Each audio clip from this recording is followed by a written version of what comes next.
دوستو اگر درود پاک نہیں پڑھا تو سب پڑھ لیجئے۔ آج میں آپ کو دکھانے والا ہوں حافظ محمد جمال اللہ چشتی نجامی۔ یہ دربار عالیہ ہے ملتان شریف میں۔ جناب ہم نے گاڑی کھڑی کی اور مزار شریف کی طرف اپنے قدم بڑھانا شروع کیا۔ میرے ساتھ تھے میرے دوست اور کچھ علماء کرام ہمارے ساتھ تھے۔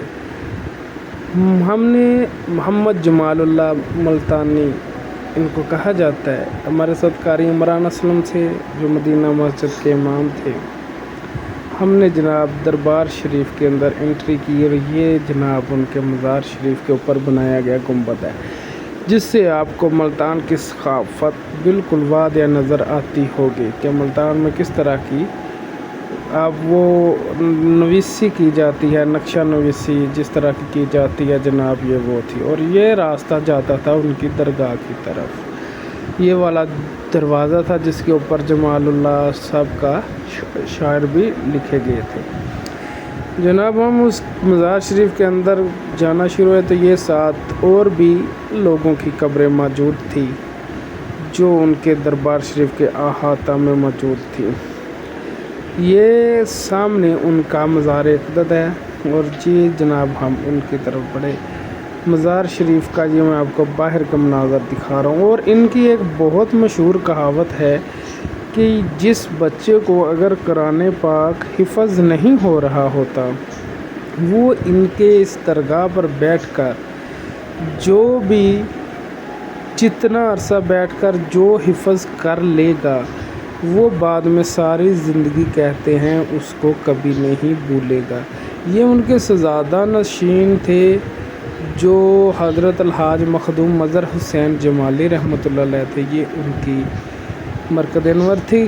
اور یہ جناب ہم حافظ صاحب کے مزار شریف پہ پہنچ چکے ہیں۔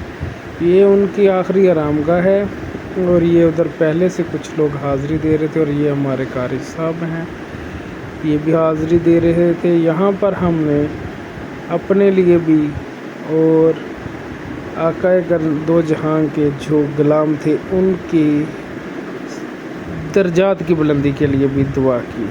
اور جناب ہم نے یہاں سے دعا کی تو یہ ادھر ایک ان کے مریدین تھے، عقیدت والے آئے تھے، یہ جو ان کی قبر کے گرد چکر لگا رہے تھے۔ ہر کسی کے ماننے کا اپنا ایک طریقہ ہوتا ہے، ہر کسی کی دل کو تسکین کے لیے ایک اپنا ہی اولیاء اللہ کے لیے محبت کا ایک طریقہ ہوتا ہے جس سے اس کو سکون ملتا ہے، پھر وہ اسی انداز سے کرتا ہے۔